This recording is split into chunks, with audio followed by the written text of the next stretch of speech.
Who is the real Pat King? Was he really a king? To some he might be, and to other he isn't. And if you don't know him, it's okay. However, I'm pretty sure you are familiar with one of his events. He led the controversial 2022 trucker convoy in Ottawa to protest the government's restriction during the pandemic. In this interview, we dive into the real Pat King. To understand someone's action, you need to understand where they come from. So he tells us about his upbringing, being raised by a single mother, moving to Alberta, then becoming a senior completion specialist and a certified safety professional. So stay tuned for the return of the real Pat King at Yellow Sea Podcast. Let's go.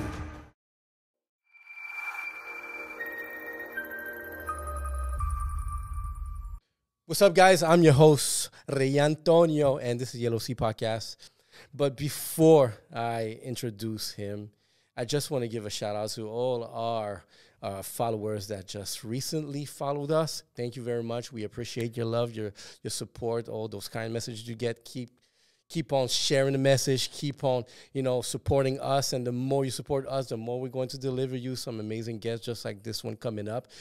I want to give a big shout out, guys. This is a very controversial conversation that some people are going to get pissed off that we're having it, but you're still going to listen to it regardless because you guys are noisy. Introduce to you guys, Patrick James King. Welcome. How's it going, Ray? Doing good. Right on. How are you doing? Thanks for having me. Well, thank you for coming. Like I said, I feel very fortunate to have you over. I think this, to be selected too, because you became a public figure during everything that happened. People assimilate you to really this controversy with the Freedom Convoy. Yeah. But mainly I find that the purpose I want to have you here is understand who you are. I want people to know who you are, exactly where you come from. Because I think I got to know you because I look at this guy leading the truckers to Ottawa protesting, and the cause was legit. I think you were saying out loud where a lot of people were saying to themselves went private. Yeah, well, a lot of people were stuck in their bubble due to, what kind of environment we've been living in the last 10 years and what's been going on. And, a lot of people I was tired of watching people being so quiet and watching the demise of, our country on a world level that it pissed me off. And to see some of the things that were going on, I felt that it was something that needed to be said, and when you said it, it started to provoke that thought process in people going, "Hey, man, something's wrong here. Hey, maybe I should go and look into this myself, and maybe I should start understanding what's going on for myself." And then all of a sudden, people would be coming and reaching out to me and wanting to talk to me and like, "Hey, where do I find this information, that information, and all this?" So then I felt it obligated to myself to, help my fellow Canadians because that's what we do. Well, look, I think we can all agree, and even now that we see post-COVID what happened, that there was a glitch in the Matrix. There was more than a glitch. There was glitches. It's like when you have the Discman Walkman back in the 80s that you used to have, and they said it was shockproof and it never skipped, but then you start walking and that sucker started skipping. That's what we just went through in the last 5 years in Canada. That CD was on skip forever. Yeah, definitely. But you know what? You look good. Your energy is positive. You have a good energy right now, and I can feel you right on the studio that who you are. So I could say that, what happened previously and what's ongoing, everything, because there's like even the post really, the sentencing and everything. But you look good. You look good. Like right now, we're on the verge. We're 2 days away from finding out the fate of everything. I know this isn't going to be released. You'll all know this before it comes out. Before this comes out, you'll already know the fate. But right now, we're on the brink of finding out what the government is going to hit us with for what my part and my role was in all of it. So it's a pretty stressful time. The last 2.5 years for me has been one of seclusion. It's been and not by choice. I've been hidden away from the public due to some of the most stringent conditions in Canadian history that people have gone under. I have no rights to social media. I have no rights to speech. I have no rights to bank. I have no rights to peacefully protest. I have no rights of assembly. I have absolutely almost every violation of every charter of rights and freedoms taken away from me throughout all of this. Bank accounts are still frozen, almost 3 years. It'll be 3 years on February 7th. It'll be 3 years that my bank accounts have been frozen, locked up all my college tuitions for my children, my investments, long time, banking and revenue that I've had in my bank system, customer with the bank, and I'm just a number to them now. There's more than that. I've lost my long time, 25 years paying into my life insurance plan that was paying back dividends. One of the rarest life insurance plans that you couldn't even hear of getting today. It was life insurance. Lost it, or it has been frozen? It's been taken away by Desjardins, and I like to put that out there. Desjardins Insurance Company. After being a long time customer, even my insurance broker was trying to fight to keep my account open.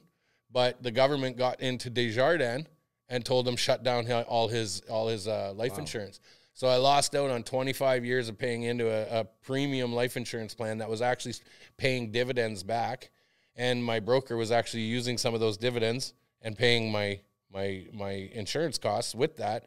And they came at him and told him, no, you either lock this down or we're going to pull your license. So this is the cascading effect of everything that I've been under has fallen onto other people as well, such as this. But Desjardins, if you have a Desjardins insurance plan with any of them, I'd tell you right now, drop them like a dirty shirt.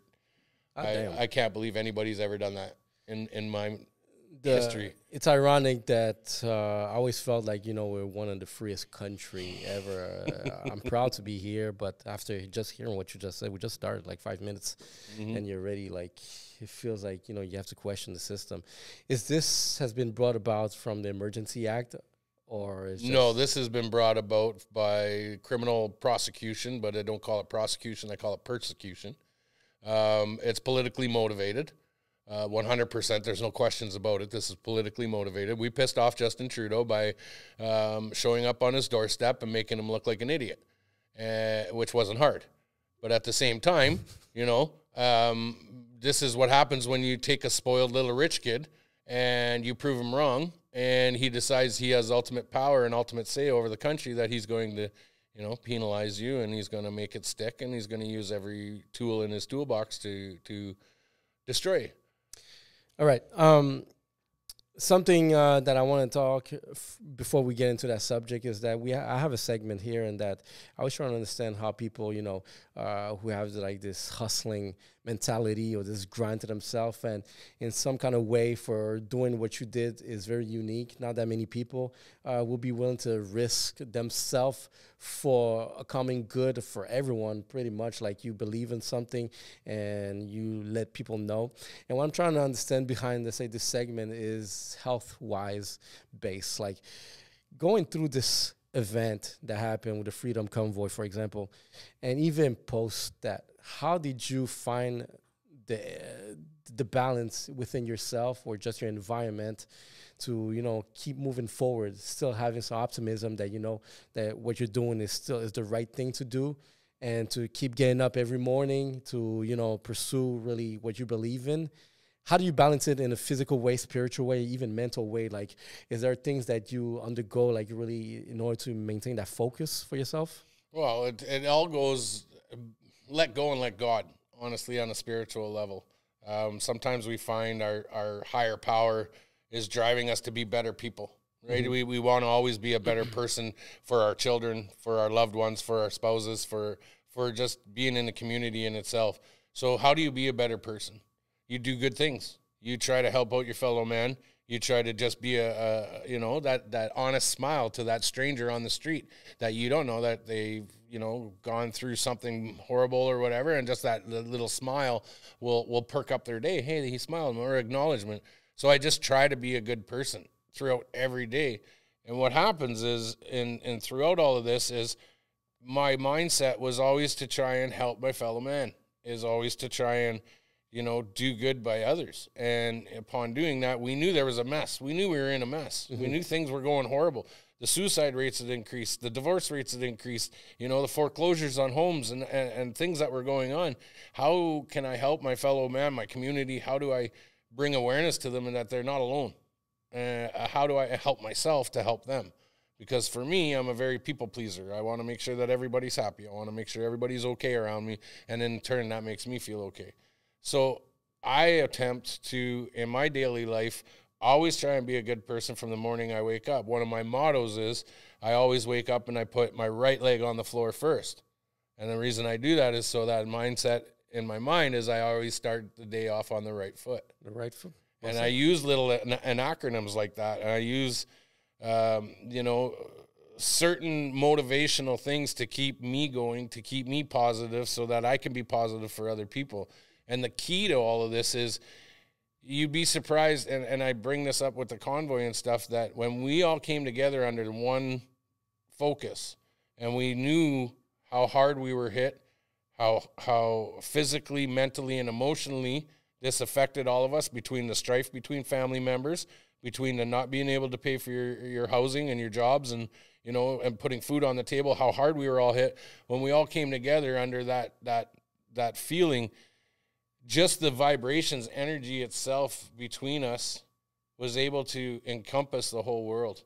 And you've noticed that just in our show of affection for our fellow man, our compassion for everybody, and our drive as Canadians, as who we are able to spread that like wildfire. And that's something I strive on, is to always keep trying to be that better person. I was never a perfect person growing up. Mm-hmm. And I speak to your audience in that we all had our issues. But we learn from those issues and we move forward, and we try and use those as stepping stones to learn from, not use them as a crutch. Not use, some people are sexually abused. Some people have traumatic incidents in their lives where they lost a parent in a brutal car crash or a fire, and then they let their whole life fall down and they blame everything on that. But what I've done is I've gone through those. I've gone through those experiences growing up, and I've always used them as a stepping stone to get better.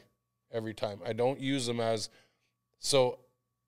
I've gotten older, I've used those positive reinforcements to encourage people to be better. Mm-hmm.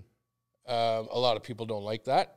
They'd rather feed into the drama, and they'd rather, wallow in their sorrows and blame everybody else for their problems. Well, I've been a firm believer that if you have a problem, the only one who's going to fix it is you. And if you don't get up off your ass and fix it yourself, then you're never going to fix it, and you're going to just wallow in it. Nobody's here to help you. Like, you have to help yourself. True story. And, all right, one thing on two, I'm very curious about, like, I want people to understand, know who you are. Like, how was your upbringing? Like, what kind of life did you have, like, as a kid growing up in school? And what shaped you? Because one thing I've realized, like, I went through, trying to, like, discover more who you were. I actually went to your Wikipedia page. Oh boy. How legit is that? Actually, they've cleaned that up quite a bit. Oh, yeah? It was a lot worse. There's some inaccuracies in it, but at the same point, it's not that bad. You don't have control quite over. Accurate. Yeah, like right. You don't have control over what people write in there. And Wikipedia can be edited by the public too. So yeah, for sure. Well, all right. But it's interesting, like how many people can say they have a Wikipedia. Well, exactly. Like shit, that's in the CV. Let's go. I take it. It's a flattering thing. I don't mind it. Interesting. So as I was reading it, came to realize that you were involved in other protests besides like this one. So that made me think, like, what leads you to become this guy who has strong belief towards something, and that to actually even lead it and undergo, like, how was that, like, reflecting your upbringing? Like, did you have some leadership before? Did you protesting during, let's say, your school years? So take it back to where I grew up. So I grew up in a small little community of Sault Ste. Marie, Ontario. It's not small, but to us it's small. It's about 75,000 people, but really rural-based community. So the surrounding areas are very, very tight-knit communities. But you see, I grew up with a single mother on welfare. Mother's allowance doesn't exist anymore. I think they call it something else now. But my mom was on the social economic systems, and I watched my mom barely around, put herself through school, work 2 jobs, going to university, and then when she got her first job, she got a job at at a nursing home, and she worked nights for 11 years because through the seniority, I watched my mom work hard to do that, to provide for myself and my brother. All the while, I was a bad kid. I wasn't the greatest kid. You know, I grew up in a rough area of town. I grew up where, you know, bullying and getting beat up was a daily occurrence. Were you the bully, or were you? No, were you getting... no. I was a late bloomer, so it wasn't until about grade 11 that I grew into the size that I am now. Prior to that, I was a little shit. I was a little tiny guy, and I was very cocky. So I used to get myself into trouble and get beat up. But I learned, you know, you flap your mouth, you're gonna get smacked upside the head. So you really learned a lot of street smarts as a kid. Growing up through that, my mom met my stepfather, and he was a real hard ass. You know, very strong-willed man. That drove ethics, morals, you know, drilled it into me about who we are and who we're supposed to be as a man in society. So then moving forward from that, I grew up in, like I said, in Sault Ste. Marie, and it's very industrial based. So we have what's called the Algoma Steel Mill. And if you have family members that work there, you just automatically go work. It's so very blue collar. Very blue collared, yeah. Very blue collared, very, very, I don't know how you say, like, you just do it. There's no questions. You don't question outside the box. This is the life that you're given, this is who you are, and this is what you do. I didn't like that. You were a dreamer? I was a dreamer, yeah. I wanted to do something with my life, and I knew that nobody leaves Sault Ste. Marie because you're kind of landlocked. When you look at the way the landscape is you're kind of landlocked. We're landlocked with the U.S. border on one side, and then a 10-hour drive to the nearest bigger city, which is Thunder Bay, and then you've got a 8 to 10-hour drive to Toronto. So you don't get to go and see anything culturally or go out anywhere. So I said to myself, what am I going to do? I need to figure something out. And it just so happened that our mill, our plant, shut down. 53,000 people out of a job overnight, and lineups for food banks and everything back in the mid-90s. You didn't know what you were going to do. So at 18 years old, I'm like, well, what the hell am I going to do? I watched 300 plus people lined up at a Wendy's to get a job at a Wendy's, and I'm like, I don't want to do this. So me and a couple of buddies, we got together and we went down to, if anybody knows what the job bank was, they have a Canadian government institution that you go down to the job bank, and they had these old Icon computers, way rougher than what we have now. And you used to go on and look for job placements where you can get work. And I just happened to put where were the most jobs in Canada, and it turned out to be Red Deer, Alberta. So that's where it is. At 18 years old, I was always a backpacker. I like to hike and do backpacking adventures. So me and my buddies decided we were going to backpack across Canada. And we're going to go to Alberta. We ended up making it as far as White River, Ontario. We got stuck on the road for 3 days because nobody would pick us up. A couple young kids. And so we ended up getting a Greyhound bus, and we took a Greyhound bus in. And I ended up getting off in Brooks, Alberta before I went to Red Deer. Went Brooks, Alberta, because there was the job opening at what's called a slaughter plant. And I'm talking like industrial size slaughter plant, slaughtering a minimum of 1,200 cattle a day to feed the masses. Right? Yeah. It's a giant processing plant, and it was walk in, start work. So you just hire anyone. Just hire you right off the bus. Yeah. So went in. I worked there for about 18 months, and then I got on to, as a 18, 19-year-old kid. You go out, you have a few drinks, you meet some of the locals, and they want to test your might.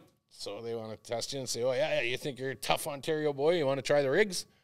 I'd love to try the oil rigs, absolutely. So I ended up getting into the oil and gas industry at about 19 years old, and the rest is history. I married to the iron, worked for 22 years in the oil and gas industry, started out as a roughneck, right at bottom grass, entry level.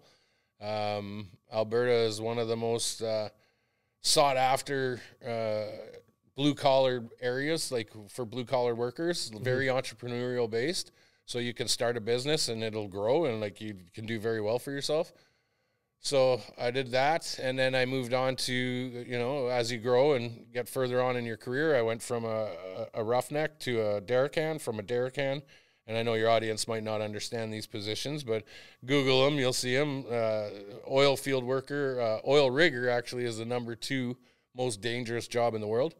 Next to, I believe it was crab fishing in the... Yeah, I saw fishing is one of the... Yeah, as next to that. So we work in one of the most highly volatile industries, and I became an expert in my field. Went to driller, to a manager, to a frontline supervisor, which is big completion projects in the oil and gas industry. And a lot of the environmentalists out there will, oh, you're so bad on the environment. Well, I have a background also in environment. So I'm actually certified I'm an occupational health, safety, and environment professional. I went back and later obtained my degree from the University of Alberta, 3-year degree from them. And environmental is one of my big ones.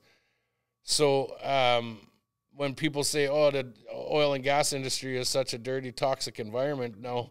We have some of the highest industry standards in the world. We actually have people that come from all over the world to learn how we do it here in Canada so that they can adopt our policies, our procedures, take it back to their countries to meet their greenhouse gas emissions, you know, a cap on the Paris Accord bullshit. But anyways, we'll go on that. And I would imagine the oil and gas is more innovative in terms of environment safety than anything else, because we all aware of the risk that it can bring to if there's a spill. Especially in Canada, because I don't know how much traveling you've ever done, but Canada on a global scale is like a national park.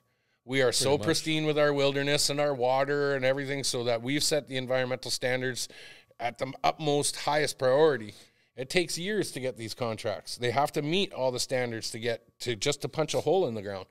And I pride myself on being one of those people that took pride in this job and the expertise that comes with it. Like, you drive in your car right now, it's -40 outside. Thank an oil and gas worker. That guy just sat out in -40, -50 outside, drilling that well for you guys to put that product in your vehicle. Not only that, the shoes you're wearing, the polymers that you're wearing, all of the basic stuff that we use every day. Thank an oil and gas worker. Thank a truck driver, because that truck driver had to go to the oil and gas lease. He had to bring it back, and then he had to bring it to the resource market. I kind of got off that a little bit, but what I'm saying is the oil and gas industry became my #1 source of income, where in Alberta, everybody thinks it's all oil and gas. No, we work side by side also with ranching, with farming, this is why our industrial standards and our safety standards and environmental standards were so high. So working in that industry for 22 years, I got a really good understanding of how amazing this place is. And I'll give one for your viewers, is everybody hears about Fort McMurray. Yep. And how the dirty tar sands, they're not tar sands for one, they're oil sands. And the reason that Fort McMurray is there, and a lot of people don't know this, back in the 60s, the native communities up there were getting extremely sick from tainted water. Their water supply was becoming polluted, and they didn't know why. So they brought up environmentalists to come and look, and they found out that the oil was seeping out of the ground into the Athabasca River. So it's so rich and naturally, abundance. Yeah, just because the oil was so close to the surface. So we needed to mitigate something. Not we, I wasn't alive then, but at the time, the general consensus is to mitigate this happening to downstream communities. And how do we do it? Well, let's find a way to pull that oil out and stop it from going into the ground, into the watershed. And actually, Fort McMurray is a natural disaster being contained. So that it doesn't pollute our oceans and everything. And then the process of getting it out is they've retained and, what is the word I'm trying to, remediate, I believe that's the word, remediation, sorry, from the land that they extract it from. They plant it all back and grow it to the point that the woodland buffalo herds have come back 25% more than what they were before they even started excavating all the oil and gas out of there.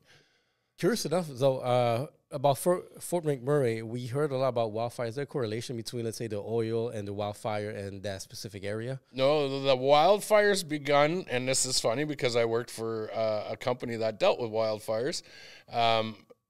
the oil and gas industry and the wildfires that happened in Fort McMurray, the wildfire started in Fort McMurray, believe it or not, by a controlled burn on a really extremely windy day that it was 70 kilometers an hour wind. And it was one of the driest winters we had ever had in Alberta, and where we barely had any precipitation. And when they lit it, it snowballed and it exploded on them and they lost control of it. But not only that, in that Fort McMurray wildfire that happened, that burnt down half the city and a lot of infrastructure, you had people in there intentionally throwing gasoline on their houses to... Why is that? Okay, now never mind. Never mind the question. I can go on, and that's for another segment, ladies and gentlemen. All right. In the future, we'll go on more about that topic. But that all in itself, Fort McMurray has been devastated and rebuilt, and is one of the pillars of Alberta's oil and gas industry. But a lot of people don't understand that we need to be there, or else it's going to pollute the watershed. Not only that, we work side by side with our First Nations people who are absolutely willing to have this extracted. They get paid for it. They get revenue from it and everything. So when we see across Canada, and especially here in Quebec, we hear, oh, dirty Alberta, dirty oil sands. You have no idea. And I would love to, in later, That would be an interesting topic, because I find that it was controversial over here. And with the current government, those were some approaches that they didn't want to go towards, let's say, developing our natural resource, and that was a big topic. I remember back then I was quite still young to understand really what's going on, what it was, but now that you explain it, all right. And now that we're much more aware of everything going on and really the way they try to control the environment, things like that. Yeah. Are we going the right direction? Personally, I don't know. You seem to be much more educated on the matter than based on your background with the safety for environment and oil. It leads into where I was going with it all, was because my background in the oil and gas industry that I take huge pride in, and I love every one of my fellow workers out in the oil industry and everybody working hard at doing what they do and the professionalism that it involves, that this is where I am today as we speak right now, under what I'm under, is because in 2019, well, it started in 2015, but the federal government started to attack the oil and gas industry. And when they started to attack the oil and gas industry, it was like, wait a minute, what's going on? I actually had to be a part of a protest, and this is where you asked, how did you get into this? I'm just a rough and tough kid, grew up in Sault Ste. Marie, moved to Alberta, became an oil rigger, and why protesting? Why being an advocate for all of this? Well, in 2015, our provincial government devastated our oil and gas industry by selling out a lot of our product and reducing our amount. And not only this, but Stephen Harper as well. He sold out a lot of Canada to Americanize basically Canadians' industry, and he reduced our production in oil and gas in Alberta to increase oil and gas production in the United States, which hindered a lot of us that were working out there. Then we find out it's a government influence.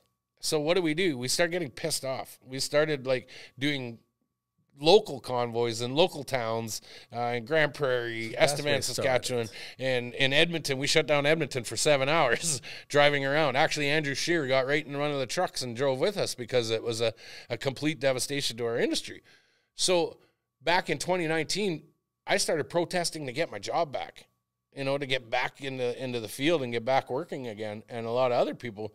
And when we did that, see what happened was Justin Trudeau decided when he got in and he wanted to rah, rah, rah his little cheerleading pom-poms, he decided he's going to crater our industry out there, and he put in what's called Bill C-69 and C-48. C-69 is the anti-pipeline bill. No more pipelines. Canada's not putting any more pipelines in the ground. Nope, we're done. C-48 is the anti-harbor moratorium, which means not only no pipelines in the ground, but the pipelines that are going to market and to these harbors, we're not allowed to get them out of the harbors. And why? What was it that the anti-harbor? What was this argument behind that? Why we need to go that direction? Because he wanted to shut Canada down from any CO2 emissions and carbon initiatives. So the CO2 under the Paris Accord. The Paris Accord, which was anti-pollution, and he wanted to be the innovator and the leader that brought us into the new day and age of the fourth industrial revolution of electrical electric cars, electric everything, solar power, wind power, all of that stuff. He thought he was going to be the spokesperson for that.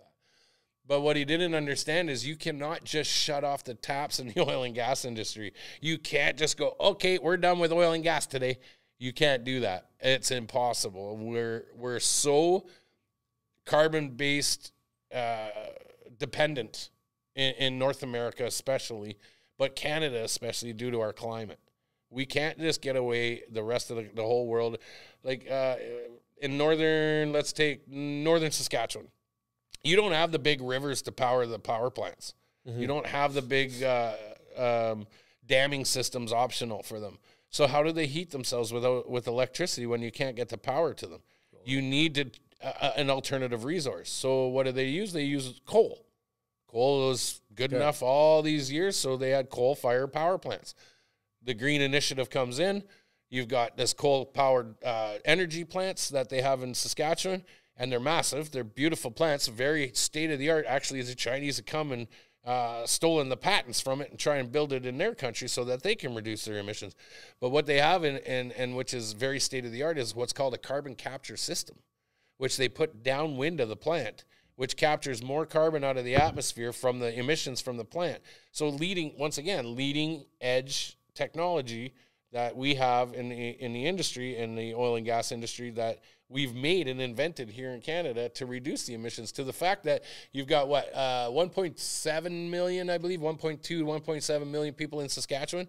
It's these carbon capture facilities are taking out more carbon than the province itself emits. Mm-hmm. So Saskatchewan started saying, why are we paying this carbon tax when we're taking out more carbon out of the atmosphere than we're even putting in?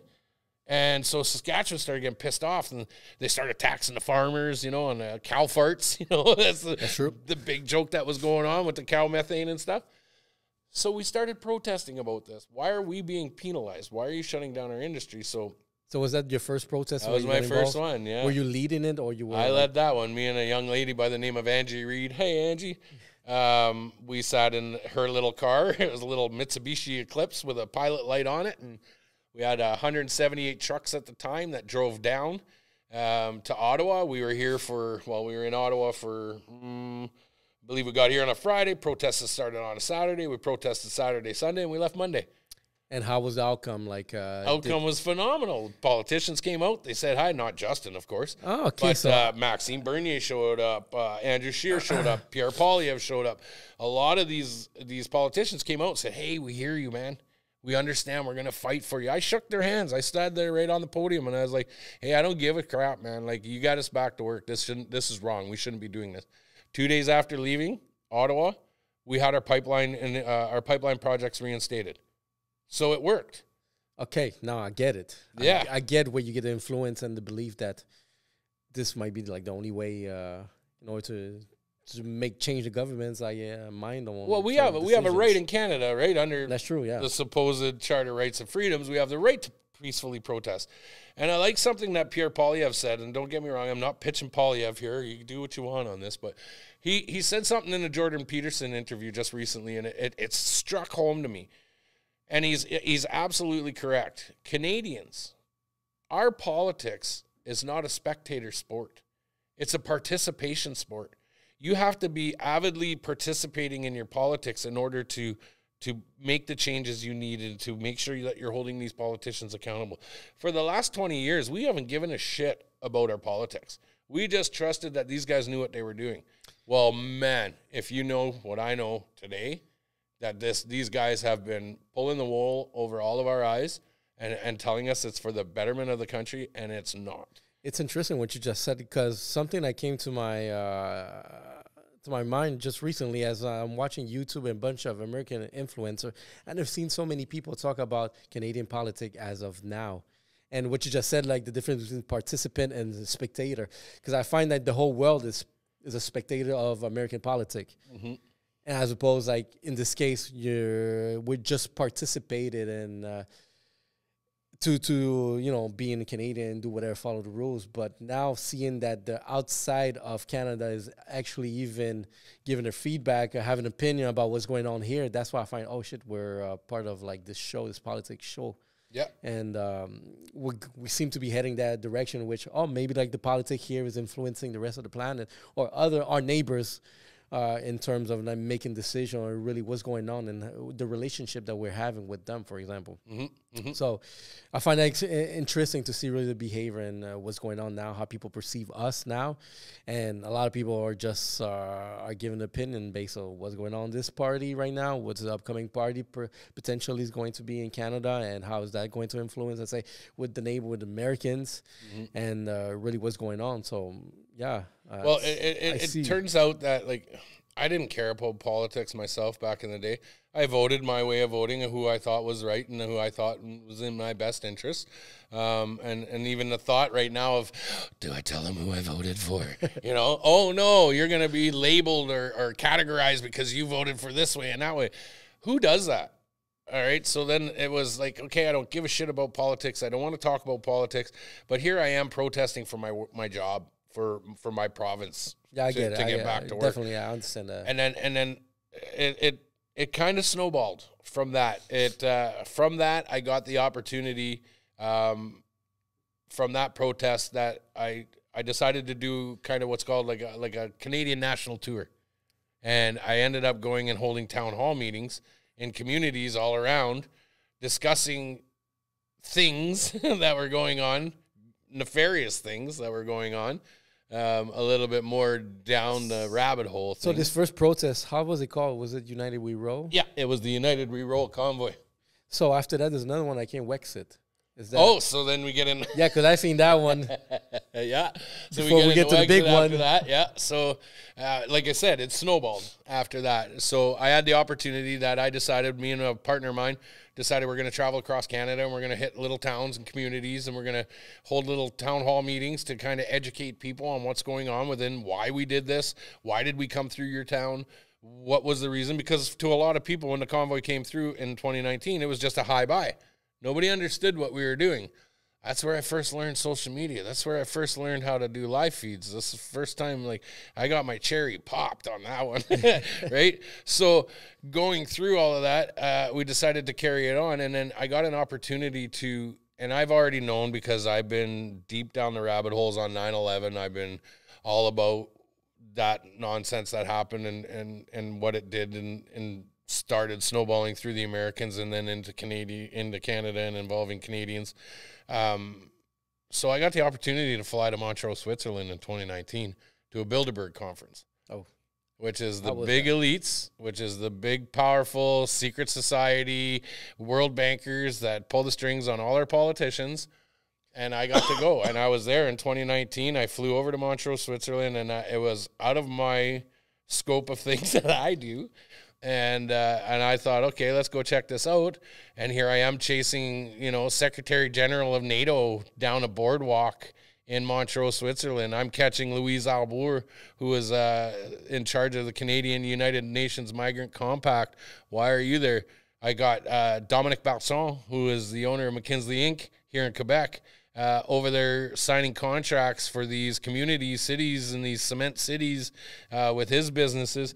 And then I caught a big one, and I call it a big fish, and that was Michael Sabia. Oh. And Michael Sabia was the former CEO of the Quebec Pension Plan. Well, we've talked about the equalization payments, and Michael Sabia had direct access to all the equalization payments that Albertans were paying into to help our fellow countrymen because of our oil and gas revenue. When I caught him there, I caught him on the plane. I knew he was there. I caught him at the airport when I was flying home in Montreux, and I decided to have an interview with him. How was it? He didn't know I had an interview. I interviewed him, and I interviewed him getting off the plane, and then I interviewed him walking down, and I said, what were you doing now that you're on Canadian soil, what were you doing over at a secret bankers meeting in the Montreux Palace when you have direct access to $148 billion of Canadians' Alberta's equalization payments? Oh, it was just a few business friends having a little meeting. I said, pretty important meeting when you blocked everybody out and you rented a castle at $5,000 a night and you all got to stay there and party it up. I said, so do you care to, divulge what the topics were? We already knew what the topics were. The topics were AI, and implementing AI in the systems and in our CCTV systems and in our basically overwatch of our Canadian of our global citizens. That was in 2019? Yeah. Okay. Then the second topic was China and China's influence inside in influence over the world. And then the second one was the weaponization of social media and how to use it to control what people are seeing, what people are doing, how they're affected by it. And I wanted to know, why is the CEO of the Quebec Pension Plan at this Bilderberg conference discussing these topics? What do? You're a number cruncher, man. You're a bean counter. What are you doing there? And he couldn't answer it for me. And from that, it snowballed. That's where the rabbit hole begins. Yeah, it just snowballed from there, because now I get into, more things. And once you start, uncovering these topics, you start seeing what's going on. You can't stop. You got to be like, okay, I got to prove myself wrong. I don't want to be right about this. And I'm running out of conspiracy theories because they're all coming true now. And it's the honest truth is, like, we ended up discussing environmental stuff, right? We started talking about that. And then you got this big onslaught of First Nations communities trying to fight, like, projects that are going on and, blocking trains, blocking pipelines that are being built and stuff. So I'm like, well, why would you want to do that? Because I know, we've already discussed, permits are years in advance, okayed. They're already okayed and certified through the federal and provincial governments, through the environmental boards and everything. Well, now, how come these guys are protesting this? You had the opportunity 5-6 years before, while these processes were going through, to get the permits for these projects. Now you're trying to hinder these projects, and you're getting a lot of attention, right, from the media. And the media is just hyper-focused on it. Well, why? And I went and decided to dive into that. And I interviewed two of this was my first big interview I ever did. And I interviewed the two supposed hereditary chiefs of the Wet'suwet'en First Nations out of Smithers, BC, who are blocking the LNG pipeline that's going through to Prince Rupert and Kitimat. So then I go and I interview these guys, and I find out that I've got it. I've got the interview. I will release it later on future to show people, to back up what I'm saying, where they openly admit to taking non-government organization funding for their research. And who is it that's giving it to them? It's the Tides Foundation. Well, who runs the Tides Foundation? George Soros. Who's George Soros, right? Because this is how this is how you go through these rabbit holes. So then I go through George Soros, and then I find out, wow, this guy basically sent his own people to the gas chambers, man. Like, he sold them out and took all their riches and became rich from it. And this is a whole other story, so, like I said. Right. And why is this guy influencing our First Nations people to hinder our resources? What the hell's going on? So you keep going and you keep going, and you find out these guys aren't even hereditary chiefs. They're just calling themselves hereditary chiefs. They're not hereditary chiefs. They're imposters, is what you say. And they've got all this money that's coming into them. He's bragging about how he goes to the United Nations once a month. And you're like, well, why are the United Nations? What the hell's the United Nations got to do with our resources and stuff? United Nations is a humanitarian thing. It's to make sure everybody's getting along, and, everybody gets along with each other, and we bring each other to the table, and we scrap it out on paper, and then everybody's fine. But then you find out that they're influencing our governments. They're influencing our policies. And then you look into how are they influencing our policies? How are they doing this? Well, you look into the 3% sustainable development goals. You're like, who's the 3% sustainable development? And now you get into the woke culture. You get into the curriculum, into the education system.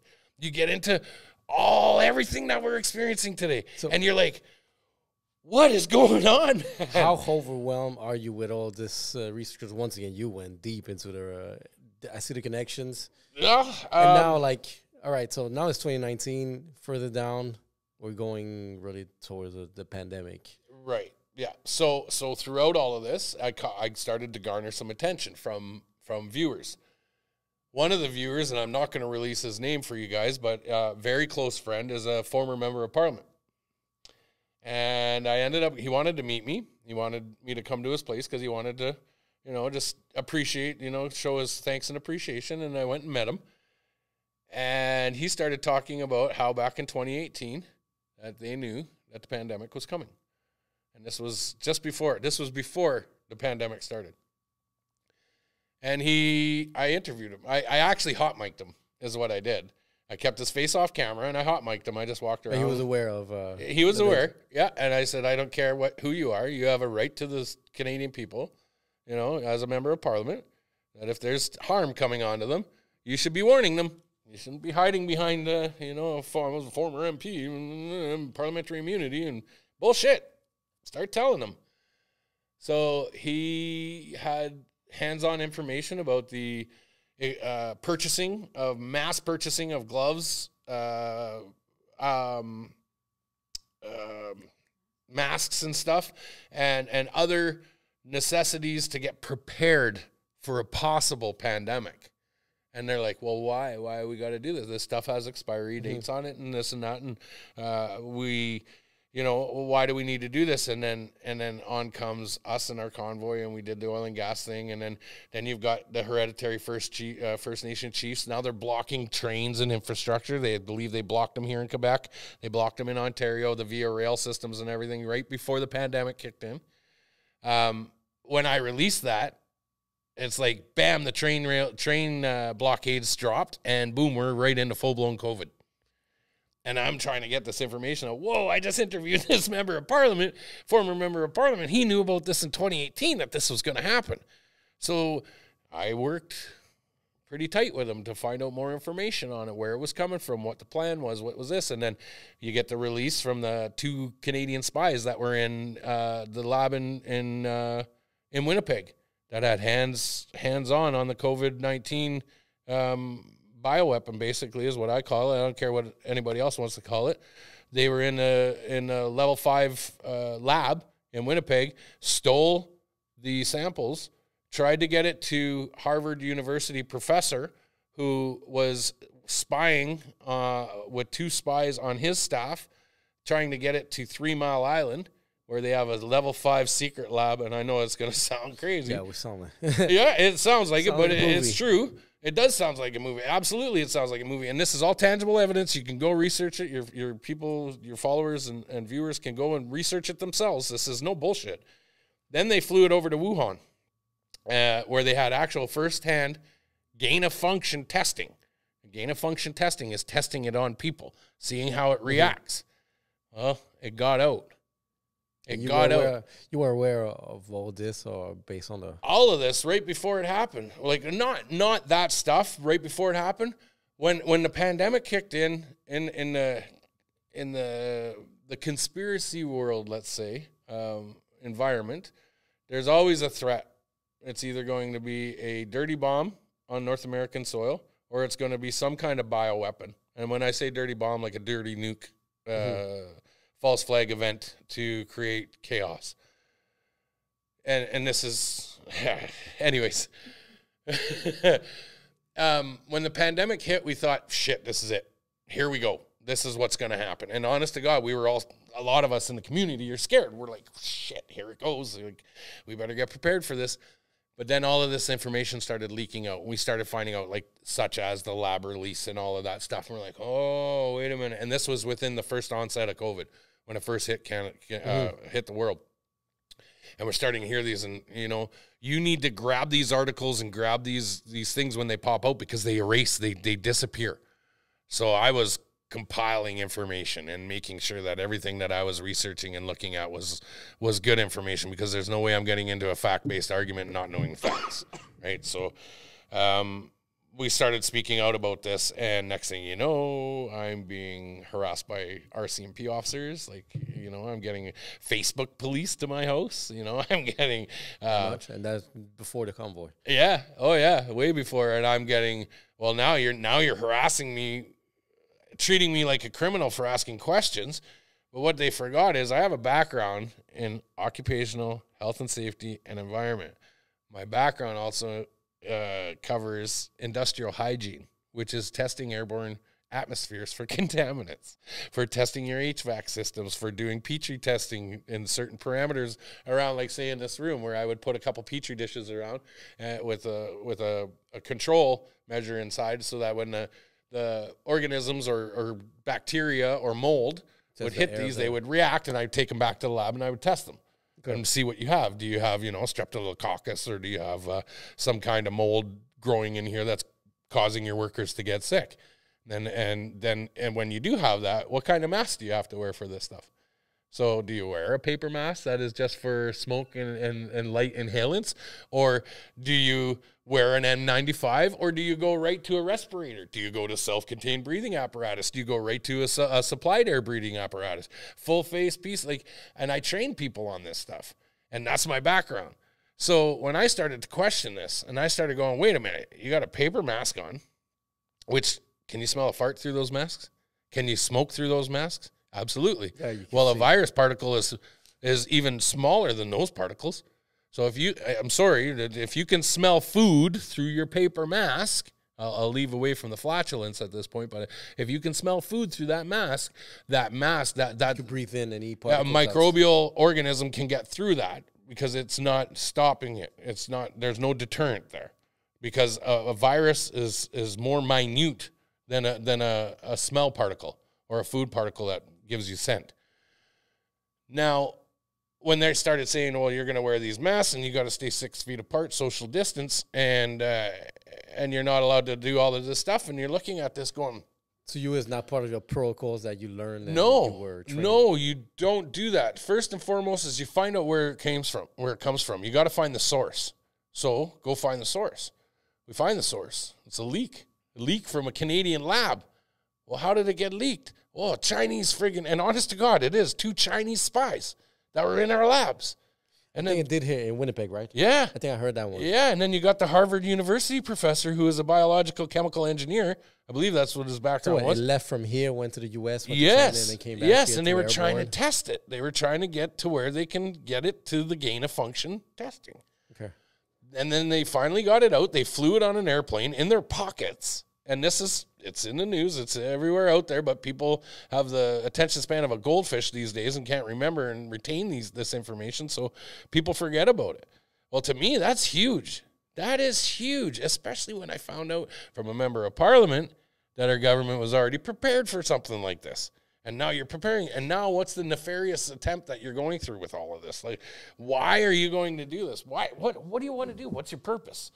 Do you think they were prepared because they already knew about the leak going on in Winnipeg, and this is like traveling from places to places, and then, oh shit, we need to prepare now because we have something that's dangerous that we're unaware where it is, and we just need to No, I think it was a planned release, and there's a bigger plan in place, and that's the Agenda 2030. Which is as we all know from WWE wrestling, the New World Order, right? Like, they want a global governance, and they need to create the chaos in order to get the order, because out of chaos comes order. And if they have the vaccine, all right, I know. Let me open up a rabbit hole, just like that, since you mentioned 2030 and NWO. Would making North America a whole one place, based on what Trump said, something part of this agenda? Does it make sense? Let's say Canada becoming. See, I'm on the fence with that, because for me, I think it's a smart move economically. I think economically, I don't know anything, but for some reason, it makes some kind of sense. And it makes us a lot larger of a support network. That right now, as Canada stands, our military is atrocious. We have more people working for the CRA in Canada that are actually than what's in our military. Well, something Poilievre said, that if he becomes a PM, well, he said it's the end of woke culture and welcome to warrior culture, where he's going to be put an emphasis toward the military. Mm-hmm. Well, and that's exactly what we need. Because we're lacking. If they wanted to right now, they could walk right in and take everything right now as it stands. America obviously will not let that happen, because they are our brothers and sisters to the south. And we have this mutual agreement that one protects the other. But right now, Canada is in an absolute catastrophic military standpoint. We have no equipment. We have no troops. Like if if a country decided to walk in and decide to take our country, we have nothing. We got nothing. Now you're taking our guns away. Now you're taking our means of defense from citizens away. So you look at it as there's a bigger plan. Now Trump wants to amalgamate and make Canada part of it. I think from an economical standpoint, it's a bold move, but it's a move that will benefit everybody. Now, I know a lot of people, you're Canadian. Oh, you're old stock Canadian, Pat. Absolutely, I'm old stock Canadian. That culture will never leave me.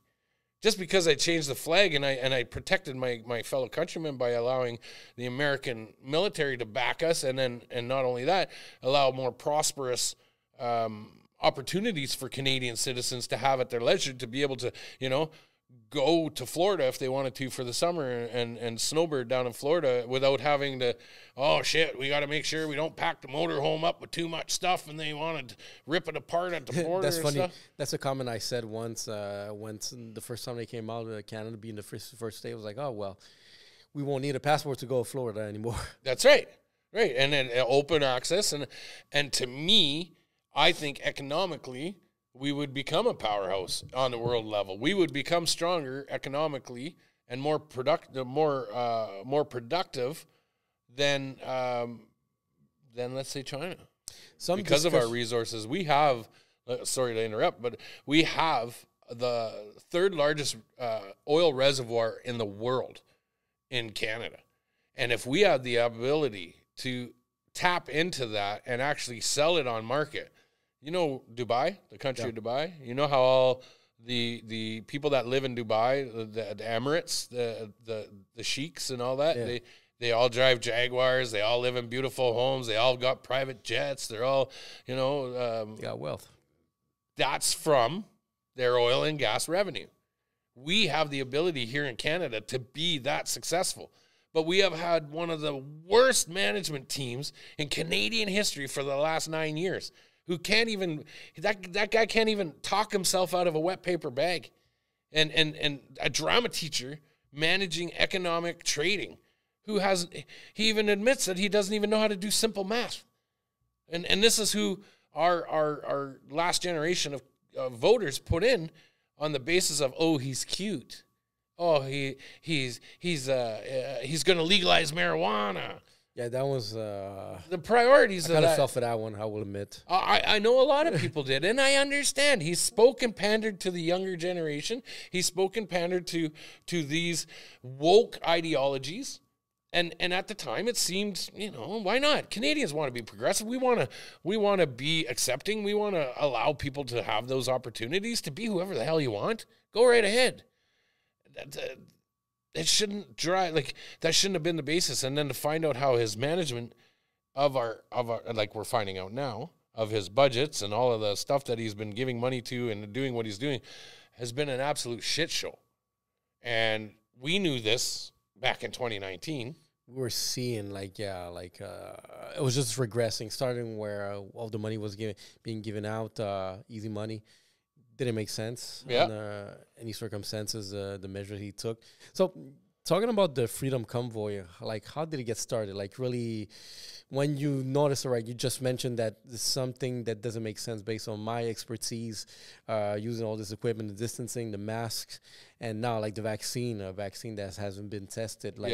That didn't resonate with you. And this way, at one point, did you feel that you had to actually voice yourself out? So what ended up happening for me personally is going through all the COVID mandates and all the nonsense that was happening and being an advocate for people to try and give them information that they needed. I was getting harassed really bad by the police for speaking out. I was getting harassed for holding rallies and just trying to have community awareness. And I ended up losing two really good friends. My ride or dies, my buddy Matt and my friend Anya. We were the three amigos. We ride Harleys and we always rode all over BC together. And these two people they're not the most educated people, but they were good people and they worked hard, but they lost their jobs. And they both ended up committing suicide. Oh. So for me, it hit home. So that was a trigger point. That was a trigger point. At that point, I'm starting to lose really close friends, and I'm starting to be ostracized from family because I won't get this vaccine. But it's a big picture to it. Like I lose my friends. I start advocating more. I'm getting harassed by the RCMP. I'm getting harassed by local law enforcement for just, being. Were you questioning yourself too during that period, like going through all these dark times? Like, did you lose your job too, or? I didn't lose my job.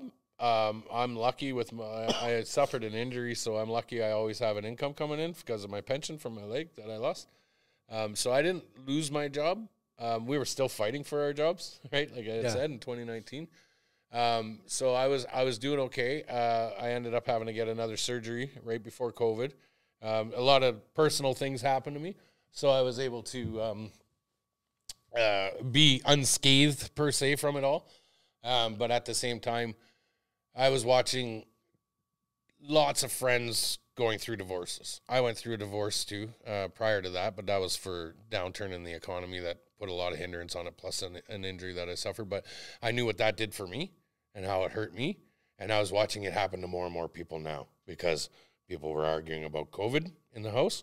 They were arguing about bills being able to be paid and how are they going to pay these bills? How are they going to go to work? And it created a lot of stress on a lot of families. So to me, my love for humanity and love for my country and love for my community was like, man, how can I help these people? Well, I know that they're going to start enforcing these jabs. I know that's coming because I did my research and I seen that they were trying to put these experiments into us and they were going to roll this out. Well, that's fine.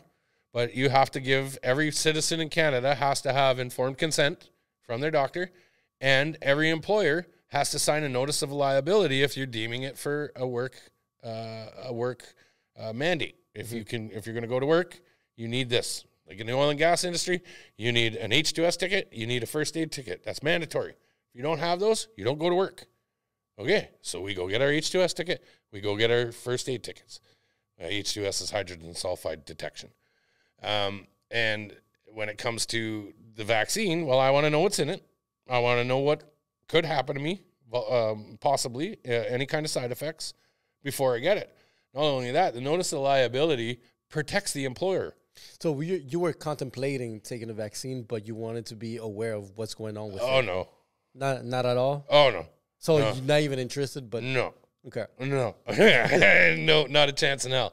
And that was my own personal thing, my body, my choice. Was it particular to that vaccine or overall just the vaccine as a whole? Like I said, going down all these rabbit holes, I had an inside on what was going on. And there was no way I was putting something that was still in experimental phase. I don't care if the efficacy of it was 100%, but yet still hasn't been tested on human. Yeah. I'm not putting that in my body. I don't care. So, but all right, just to understand really where you stand on the vaccine, let's say earlier vaccine, hepatitis, for example. Yep. Is that something that you took that? I did. So you're not completely against Nope. vaccine. You no, understand I took my Twinrix shot every time I go to Mexico. I got my Twinrix shots. So all right, those are tried, tested, and true for over a century. These vaccines. So all right, because I just want to understand, right? Because you are portrayed sometimes just completely against. Really this health. But now what I'm understanding is that you were against more like this vaccine is just being rolled out without even being tested or... Exactly. I don't know about you. Okay, like if somebody walks up to you and says, hey, there's something in this bottle that's really going to help you, drink it. You're going to be like, yeah, no, what is it? Right? You're going to be, no. It's something. No. You don't get to ask what's in it. You just take this, drink it right now. Are you going to drink it? Nah, it's sketchy if you're trying to force it to me. Well, no, man. You got to drink this. If you don't drink this, you're not going to work. You don't drink this, you're not going to school. You don't drink this, you're not allowed out of your house. Job, yeah. You're stuck on a curfew. Are you going to drink it? No. You're not selling it to me. Sorry, man. Take your Kool-Aid somewhere else. Go peddle that somewhere else. And that's where I was at. All right, I get it. Now it's much more clear, and I find like this, the way that you see it now that you describing to me is completely different than what we saw in the They forced it down us. They threatened us. They stopped us from being able to fly on a plane. They stopped us from being able to eat in a restaurant. The government had enough balls to go and tell you couldn't have grandma at your house at Christmas. Yeah. Since when does the government live in my house? And that's where I started going, wait a minute, man. Something don't smell right. So in my expertise as an occupational health safety environment professional, I know about these notices of liability. Not only that, I work and advocate for the employer along with the employee. I'm more on the employee side of things to make sure the employee goes home every day at the end of work. He goes home every day at 5 o'clock. He gets to go home. I also advocate for his safety. So when they come up to me and they say, hey, man, I got some questions about that, it's my job to go and research it, find out the answers, and relay that information to the worker so that the worker feels safe to do their job, or else they have what's called the right and the obligation to refuse work, right? So every worker in Canada, if they had a brain in their head, and I know that's a little, harsh, but if you had a brain in your head, you would have said, I'm using my obligation to refuse unsafe work because you're not giving me informed consent of what this is in this job, and you're not telling me what you see in the paperwork when people got their jobs. There was nothing on it to tell you what the ingredients were. Like we seen it, and I've seen it firsthand. So every worker should have exercised that right, but they didn't, and they could have had this stopped overnight. Everybody just, whoa, I'm not going to work, and then all of a sudden you shut down the economy, and Canadians are like. The Canadian government is like, whoa, let's rethink things. Everybody back to work, please. That's what would have happened, but nobody thought about that. So my job, what I ended up doing was I ended up putting out on airwaves over the internet my versions of informed consent documentation and my versions of notices of liability, because nobody was asking these questions. So here's your right. I felt I did my duty to protect my neighbor, to protect my community, to protect my fellow countrymen. Here's what I did. Next thing you know, I'm getting calls from paramedic agencies. I'm getting calls from nurses. I'm getting calls from police enforcement, firefighters that are all saying, we don't want this. How does this work? How do we use this? Well, here's your informed consent. You're going to give it to your employer. You're going to walk up to your boss. You're going to say, hey, I'm doing this for your safety and my safety, to protect you from a lawsuit and to protect me from putting something possibly dangerous into my body. Mm-hmm. So next thing you know, I started to advocate for law enforcement. I started advocating for emergency services. So you're getting support from all those groups. Getting support from all of these people. Not only that, one of the bigger ones was Ottawa Police Services. They reached out to me personally, wanting this documentation to help them for not getting the job, and they ended up winning in arbitration with their union to have it put off for over a year. So now I'm advocating for Toronto law enforcement. I'm advocating for Calgary law enforcement. I'm advocating for Edmonton law enforcement. I'm advocating for all emergency services, to where we held a rally in Edmonton on our legislative grounds, where we brought every emergency management system team, law enforcement, to EMRs, to paramedics, to nurses, and we did a silent protest where they stood in silence, and there was over 5,000 of these, practitioners and workers that all came and showed their solidarity that they didn't want to do this, but they stayed silent because for their job, they're going to lose their job, right? Like everybody gets canceled if you don't go with the government. So next thing you know, I'm helping OPS. OPS ends up with their union, getting the vaccine mandate, where your mandatory vaccine, they get it postponed for a period of a year. So that worked. It worked, yep. And it worked for Toronto as well. It worked for Calgary as well. It worked for a lot of them, because that, under the workers' rights laws, you play these cards. You play notices of liability, and who's going to put this shit in their body without knowing what's in it? I don't care who you are, man. Like, there's no freaking way. So was that around 2021, 2022? It would have been around 2021, yeah. When we started getting into the more, everybody was starting to become comfortable with the mandates and the regulations and the social distancing. And everybody was starting to, this is the new normal. This ain't freaking normal, man. I don't give a shit who you are. The Black Mirror episode. So this is where now, and I feel that at this point now, in this interview, your viewers are going to get an understanding of where I came from.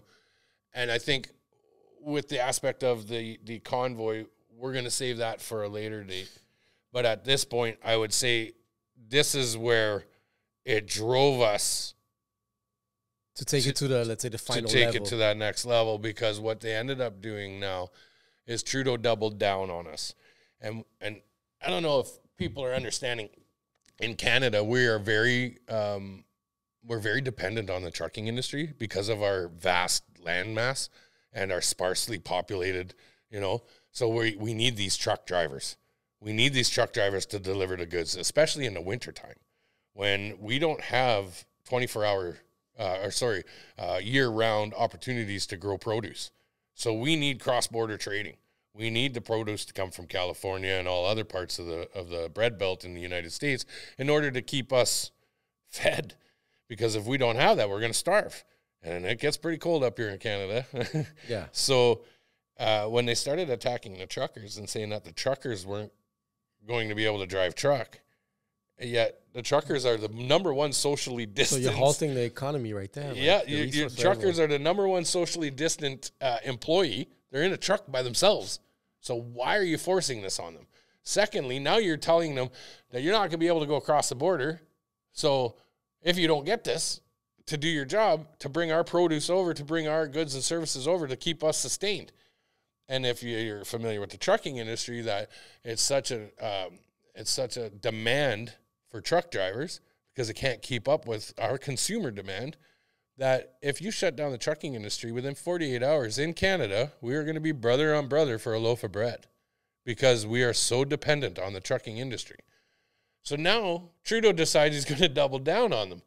And you don't want to piss off a truck driver. You ever seen a truck driver? Big burly man, that guy, he just wants to be left alone.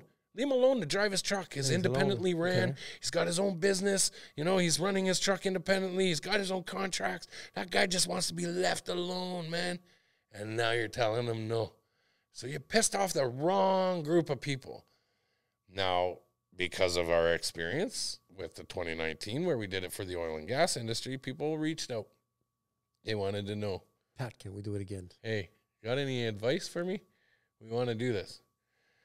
Yeah, here's all the contacts we used. Here's all the law enforcement people that we used. Here's all everything, the routes, the gas stations, where we're going to stop, and all this stuff, where your hotels are going to be, because we had already ran it through on a little bit smaller scale. So you're not a trucker. I used to be. So I lost my leg and they revoked my Class 1 driver's license, but I used to be a professional driver. I drove over off-road, oversized loads in the oil and gas industry. Yeah, I held a lot of heavy equipment. I didn't do your GDL trucking like your grocery truck, like your flip-flops and earpieces that you see driving down the highway. I don't do those. I did heavy hauling, heavy equipment, like trucks with tires bigger than your wall right here. Okay, I see, yeah. Right? So that's what I was experienced in, and a lot of hard, laborious work in that trucking. Okay, I see. So, but since you had the influence, you had the experience. I had the connections. And the connection, so you were like the best advocate to the go-to, the go-to, because the other guys that were part of the 2019, they wanted nothing to do with it, right? They were like, no, we don't want anything to do with it. So I became that person that people went to, and then for me, from a professional point of view, from being a safety professional, well, now this is it's escalating. You need somebody to mitigate any issues that you're going to have. You need to eliminate any issues you're going to have. You need, somebody to put documentation into place for administration purposes. You need somebody to be able to keep all these people safe and running. And I felt I was the only one that had, I needed to be that guy. I have one question about this, and I think that, time is coming up. Mm-hmm. But the introduction of who you are now, I have a way better understanding. And I think everyone listening to this now have another view of who you are, why it led to that protest. And I think that, saving, why not this for another conversation could be interesting. But a question that I had, the CTA, the Canadian Trucking Alliance. Yep. How much support did they give you with that? Like, because basically what I've read is that they weren't too in favor with you.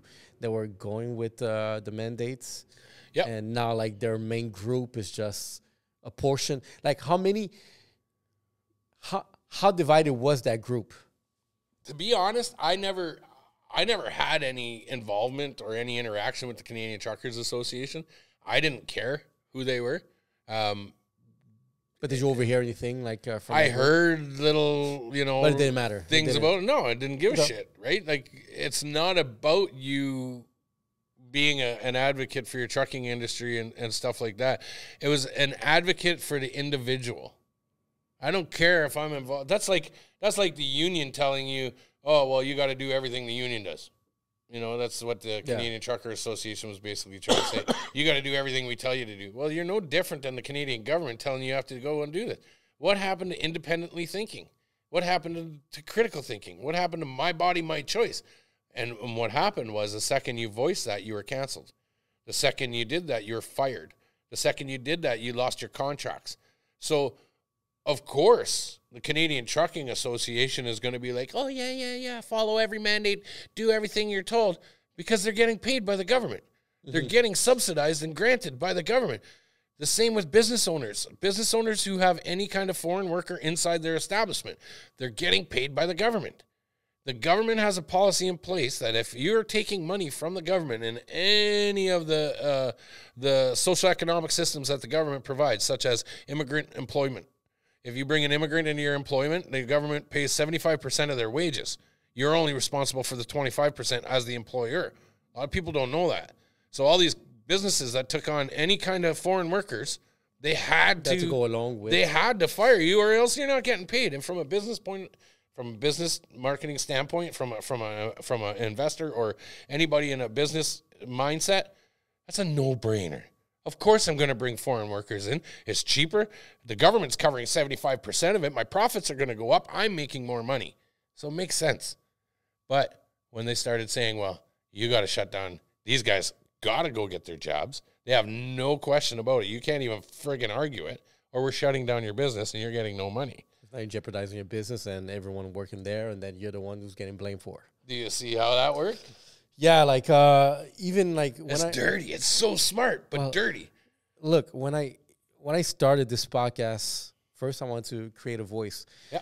Further down we went in the pandemic, I came to realize that there's something wrong with the messaging being public right now. Is that there's a lot of people listen to a narrative, and I felt like I kind of don't agree with what's going on. Like I want to see what's being said on the other side, and the other information was not available. And thankfully, yes, there were podcasts still there, like voicing themselves out. Mm-hmm. And when I came to realize how the media was being managed here in Canada, unfortunately, I came to understand a dark side of a lot of the media is being run by, let's say, grants, and it made me question, like, so if media is paying for a lot of these big media, for example, or any type of news out there from big corporation, who's controlling the message? Because, like, you don't want to bite the hand that's feeding you.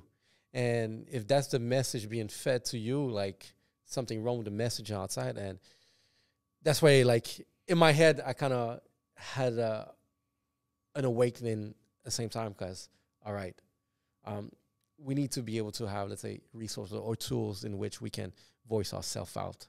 We can have access to at least giving the benefit of anyone who wants to get information, at least to hear the other side, what's going on, for you to judge really who's right and based on what values and who feel like, has a right narrative. And today, proudly enough, I think we're building something that independently it's working out. It's hard to build a media company, especially if you decide to go in a more independent way, in where your resources of financing are going to be something as opposed to public. Mm-hmm, mm-hmm. But that's a direction to that.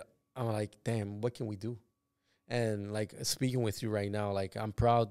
I'm happy to have you here and giving me your take, because once again, like so much thing about you that was said that now I'm getting better definition. Like that's why I wanted to understand really what is your take on vax. And people were portraying you anti-vax, but you just said like, it's not about the damn anti-vax. It's about just what you're feeding to me and really where it's coming from, because you have taken before. And when I want to go with this is that I find that we are being more liberating now. Like we're in the transitional phase of what's going on. Thankfully, we have this platform. We have support from other, let's say, sources of finance and private. I'd say that allow us to be ourselves. As I was doing research too, that I was just researching everything I could think about you, and I went to Chat GPT. I was getting some feedback, and at one point, was it good? I never did. Do we ever Chat GPT myself? I don't think I've done that. Look, yet. I chatted. I started reading everything. At one point, I had to stop myself and just, all right, step back. I was like, oh shit, hold on. I don't know. It's like if is even ChatGPT's bias, and I was like, all right, there's something that I didn't feel comfortable reading further down what I was reading, like, and so I'm looking into other sources of information, and at the same time, I didn't want to be biased on my confirmation by finding, oh, this information fits more my narrative, and that must be the right one. Like, I went to resource, where is this information coming from? Who did the study for this? Let's say stats. And for example, I came to realize that younger generation, 18 to 24, were a big supporter of, 61%. And I think that was a legit stat that I've got to find, because further down, 61% supported in favor. Your direction. It was in favor of the convoy, for example. Okay. And really where you were going. So, more than half. And further as you were going, that's good. the youth was paying attention. I guess maybe TikTok was maybe one of was leveraging, that other side. It's been a lot of help. TikTok, yeah. How do you feel about TikTok now, like this whole conversation in the States? Because whatever happens in the States is going to come down here. 20% of TikTok is owned by the States, and that's a lot of things people aren't understanding, is this is just all a big hype. The only thing that they're doing is the government's trying to censor you once again from your freedom of speech and your freedom of ability to get the information, pertinent information out there. What TikTok does is it allow you to think for yourself. Do I trust this source? This guy talking about this stuff? It's giving more people more of an open platform to say what needs to be said without the censorship. You've got Zuckerberg now 3.0 doing his, and we say 3.0. Oh yeah, because we seen what he did. He's like, oh yeah, we're censoring COVID. Yep, we're all aboard about health and safety. And now he's saying, oh, we were yelled at, and they were telling us that if we didn't do it, they're going to shut us down. Bullshit. You sat there and you censored doctors. You censored virologists, biologists, and all this. And now you've got TikTok. Who cares if it's owned by China? What's your problem? Your little cell phone you're working on is owned by China. They're listening to you and following you on that. They're everything is Chinese. The Huawei TVs to the satellites to all of this stuff. Like, they're listening, man. And now you're afraid that TikTok's giving too many people an open platform to voice the truth? There was a title that I saw that maybe Musk must be interested. I saw that too. Actually, I just saw that before we came here. I just saw that. Like, probably being one investor for that would be a crazy power. And the guy owns just everything. Like, as long as he doesn't do anything nefarious. But now I still worry about Elon Musk, man, like Starlink and all of that, and then him being in control of all of that, and then he's going into AI robots and cars that drive themselves and all that stuff. All of that guy's got the big red button at any time. He can just go, aha, and shut your whole world down. It scares me. Look, Pat, I think we had a wonderful conversation over here. 100%. A good introduction and I think it's going to align people to see maybe another side, at least to be more aware of really who you are as a whole. I appreciate everything you said. I got to understand really, all right, from things that, you witnessed, you saw, and really where we're going with this. So much more topics that we can discuss. There's still one that I wanted to discuss, but you know what? Let's save it for maybe another episode. That could be interesting. Yeah, viewers at home, let us know if you want to hear more about it. Yeah, right into the show, and let's see if you guys are interested in wanting to hear the rest of the story. Part 2, guys. All right, well, Pat, look, thank you very much for coming. Thanks for having me, man. I think by the time people get to see this, a lot of things would have happened already in terms of the verdict of what's going on in your situation. Yeah. The only way this conversation is seeing the light, it's only because you're in a better space now. I appreciate it, man. Well, thank you very much, and look, let's see what's the future holds us. See you guys soon. Thanks, man. Let's go. Appreciate it. True Canadians. 100%. Let's go. Yellow Sea Podcast.